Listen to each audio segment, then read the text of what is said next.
So many people, and then you go back once again to the Suge Knight thing with his wife at the time.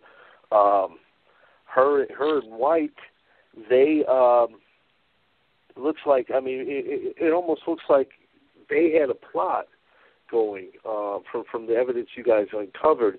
Has she ever been investigated that you know of?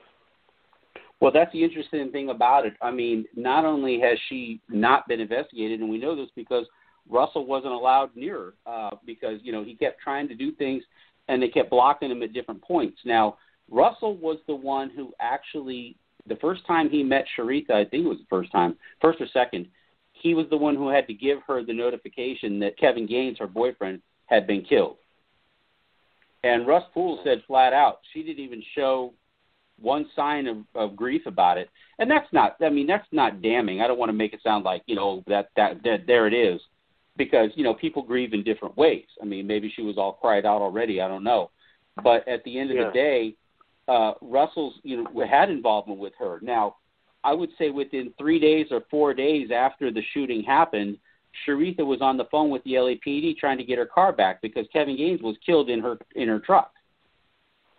And within days, she was already calling wanting her truck back. Now, if you ask me, that's a very strange way of grieving. I think the truck would probably be the last thing I'd be worried about if my girlfriend or boyfriend or whatever had gotten killed.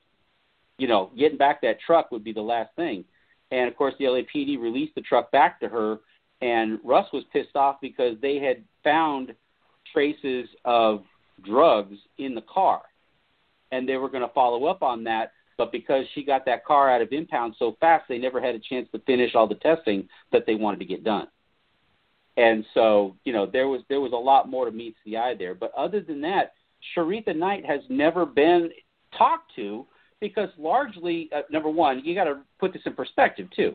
Sharitha Knight and going after Suge, if you're talking about the Vegas incident, that really is Las Vegas Police Department's jurisdiction. That they're really the ones who are the ones doing the investigation. They're the ones who are doing it. And so they can choose to talk to her. They can choose not to talk to her. LAPD can't make them talk to her. But as things started to tighten up regarding the LAPD and Kevin Gaines and all that, she should have been talked to, and she wasn't.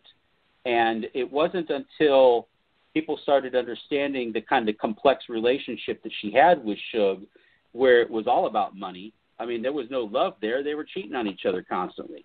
There was no love about it. It was all business. And so when you look at somebody who says, okay, it's all about business, legally she already owned half of Death Row under California community property. She owned half of what Suge had in Death Row. Suge and Kenner had half of Death Row each.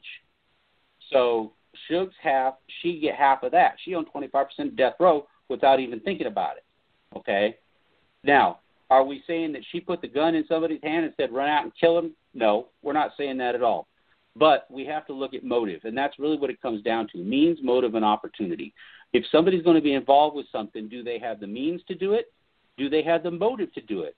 Well, if you got a spouse that's cheating on you and there's no love there anymore, and she even said that in, I think it was National Geographic did a show where she said, Suge messed up and Suge wasn't the same anymore, and they fell out of love, and however she wants to put it. She already owned half of Death Row. Somebody comes to her and says, hey, would you have any problem taking this guy out? What's she going to say? Yeah, sure. Why not? What does she care?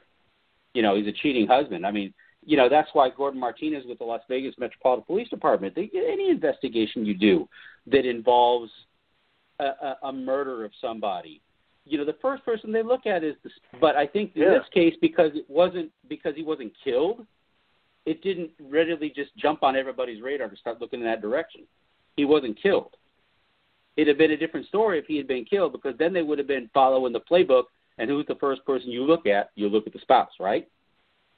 So I think that's really what it comes down to for us, is to say, all right, well, here's another person that has means, motive, and opportunity to see this guy gone, and would benefit from it if he did. And that's why you have to put her up on the board, because when you look at, you've seen it on TV where they put the whiteboard up and they put the pictures all up there about everybody that's involved. We have to figure out how they're involved, but we know that they are because they have means, motive, and opportunity. They got a reason to gain from it.